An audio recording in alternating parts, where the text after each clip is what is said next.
This is Optimal Living Daily, episode 542, The Incredible Power of Contentment, Part 1 by Babauta of Zen Habits.net, and I'm Justin Malik, the guy who reads to you every day, including weekends and holidays. And this podcast covers personal development, productivity, and minimalism mostly. And for more topics, you can search for Optimal Living Daily in your favorite podcast app to hear all 5 of our shows where we narrate blogs for you. And today I'm starting a longer post from Leo Babauta, so I broke it up into 3 posts. It's rare that I read one article spanning more than 2 days, but I like to read these too because they're just as valuable as the shorter ones. But before we get to that, FreshBooks has been kind enough to sponsor this episode. I've been using FreshBooks for over 6 months now, and I plan to for a lot longer. They're a cloud accounting solution that can help small business owners, freelancers, really anyone track expenses and create invoices and more. Come by freshbooks.com/living to check it out for free for a month. No credit card necessary. Again, that's freshbooks.com/living. And now let's get right to part 1 of the post as we optimize your life. The Incredible Power of Contentment, Part 1 by Leo Babauta of Zen Habits.net. Quote, "If you have a garden and a library, you have everything you need." Cicero. While many readers have noted my efforts and articles on self-improvement, what I haven't stressed as much is the beauty of becoming content with what you have and who you already are. I'm definitely a goal-oriented person. I always have my eye on a goal, whether that's writing a book, running a marathon, improving my blog, waking early, losing weight, or one of a dozen other goals I've had and usually achieved in the last couple of years. And once I've achieved a goal, I begin looking for another. Now that I finished my 2nd marathon, I'm already looking for a 3rd. So isn't that a contradiction? Doesn't that seem to indicate that I'm not content with my life? Not at all. I'm extremely content with my life, with what I have, and with who I am. I've accepted that I am the type of person who will always be striving for a goal, the type of person who enjoys a challenge and who enjoys the journey. It's not the goal that matters to me. It's the journey to get there that is so fun. And I'm content with being that type of person. So contentment isn't a matter with being content with your situation in life and never trying to improve it.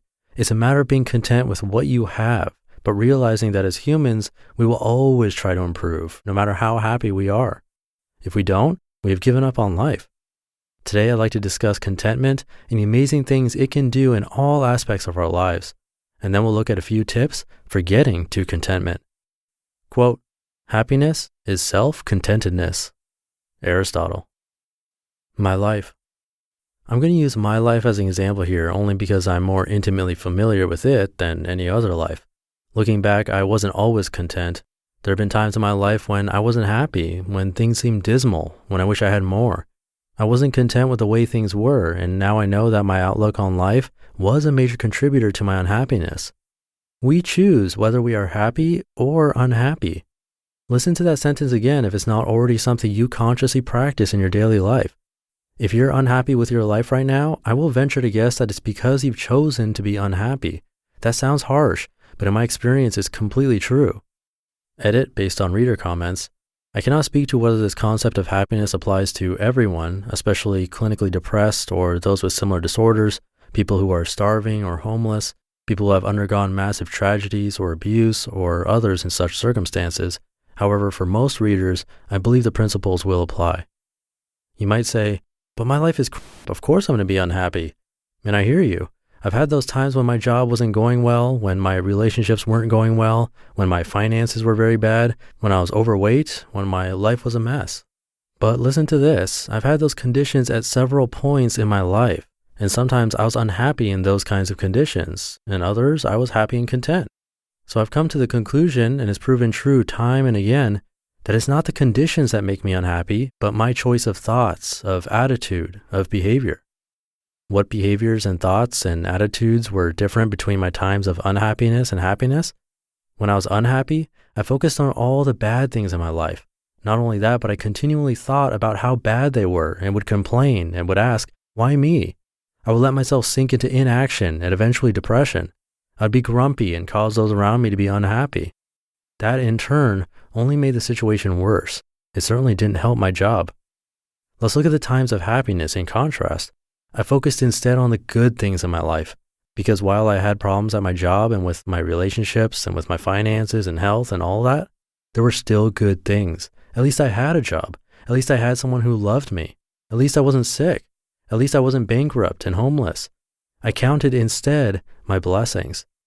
I do this when things aren't looking so good, and it turns me around. I had a wife and beautiful children. I had the power to change my job, to simplify my life, to get out of debt. I had my health, even if I was overweight. I lived on a beautiful island with gorgeous beaches and wildlife and greenery. I had family around me who loved me. I had the power of my words and my books that I loved reading. I had life.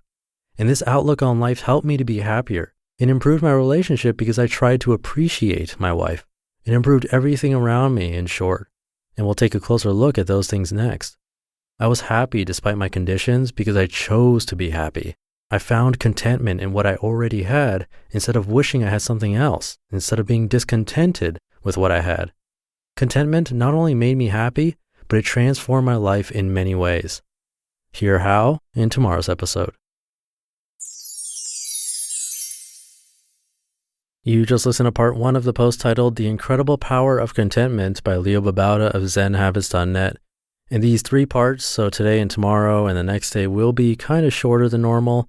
If I had broken this into 2 episodes, it would have been a little too long for me. I can only handle so much editing in one day, so cutting it down into 3 helps me out. Once I can afford someone editing for me full time, then I'll be able to do longer episodes for you. And speaking of which, FreshBooks is playing their part in getting me closer to that goal. Without them, this podcast might not even be around. I think they were the first sponsor ever, so show them some love. Come by freshbooks.com/living to check them out. FreshBooks is an online accounting software, meaning you don't need to download anything, and it'll make your bookkeeping and invoicing much, much easier for you. If you're a small business owner or freelancer, I highly recommend checking them out. Even if you're not actually, because you can track your expenses in it no matter who you are. And it's actually really fun to do. Unlike using a spreadsheet, FreshBooks lets you use their app and take pictures of your receipts. Or you can do it through the computer, or both. That's what I like to do. It's really easy to use. They've redesigned everything from the ground up and it's super intuitive. Try it out yourself for 30 days for free, all of their features with no credit card or payment info necessary. So there's nothing to worry about there. Just come by freshbooks.com/living and enter in Optimal Living Daily in the How Did You Hear About Us section. And thank you for listening all the way through. Don't forget about our other 4 podcasts. Just search for Optimal Living Daily to hear more content being read to you and subscribe to those shows too. And I'll see you tomorrow where we'll hear part 2 of this post and where your optimal life awaits. Hey, this is Dan from the Optimal Finance Daily podcast, which is a lot like this show, except more focused on personal finance. Justin handpicks the best posts he can find from blogs and authors like Ramit Sethi, Mr. Money Mustache, and more, and I read them to you 5 days a week. So if you enjoy this podcast, come on over and subscribe to Optimal Finance Daily too. And together, we'll optimize your financial life.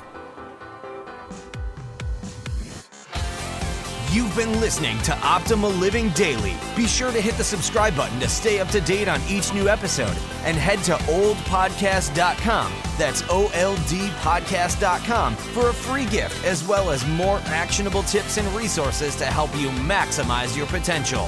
Thanks for joining us, and remember, your optimal life awaits.